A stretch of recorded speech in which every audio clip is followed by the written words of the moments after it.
ফিলিস্তিন ইসরায়েল চলমান সংঘাতের খবরে প্রায়শই ইসরায়েলি সেনাবাহিনীর খবর শোনা গেলেও ফিলিস্তিনের কোনো সেনাবাহিনীর নাম সামনে আসে না। অনেকেরই মনে প্রশ্ন জাগে, বিশ্বের প্রায় প্রতিটি দেশের নিজস্ব সেনাবাহিনী থাকলেও ফিলিস্তিনের কেন নেই।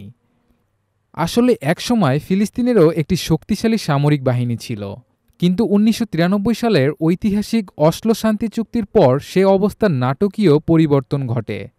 শান্তির নামে ইসরায়েলের সঙ্গে চুক্তিবদ্ধ হয়ে ফিলিস্তিন তাদের সামরিক সক্ষমতা হারায়। ফিলিস্তিনের তৎকালীন নেতা ইয়াসির আরাফাত ইসরায়েলের সঙ্গে এই চুক্তিতে স্বাক্ষর করেন, যার অন্যতম শর্ত ছিল ফিলিস্তিন কোনো স্থায়ী সেনাবাহিনী গঠন করতে পারবে না। চুক্তির পর ফিলিস্তিন লিবারেশন আর্মি নামে বিদ্যমান সামরিক বাহিনী ভেঙে দেওয়া হয়।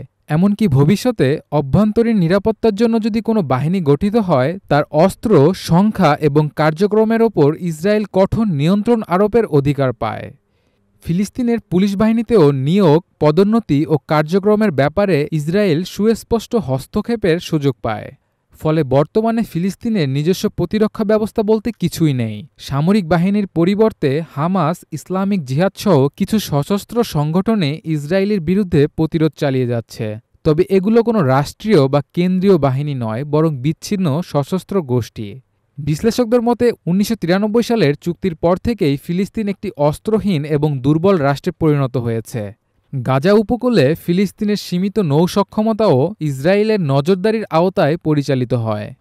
অনেকের মতে শান্তি চুক্তির নামে ফিলিস্তিনের প্রতিরক্ষা কাঠামো ভেঙে ফেলার মাধ্যমে ইসরায়েল কৌশলগতভাবে ফিলিস্তিনকে একপাক্ষিকভাবে নিরস্ত্র করেছে। এর ফলে ফিলিস্তিন আজ স্বাধীনভাবে তাদের ভূখণ্ড রক্ষার সক্ষমতা হারিয়েছে।